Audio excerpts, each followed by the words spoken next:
See if I can have it ride parallel on me.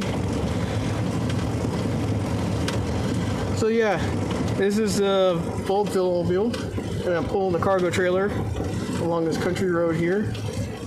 And I don't usually show clips like this that often because it's not that glamorous, but I do it as part of my grocery trips every so often. And you can see in the back of the trailer there, I'm actually pulling a Yeti cooler, and I do that because I'm gonna get frozen stuff, get some tater tots at the store and stuff. So, but yeah, I just love how this Velomobile looks in the sunlight and everything.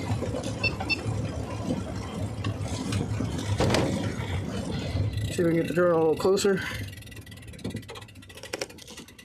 There we go. Yeah, I'm going nice and slow so the drone can track it properly. Just riding along here. I'm gonna go ahead and bring the drone down over here.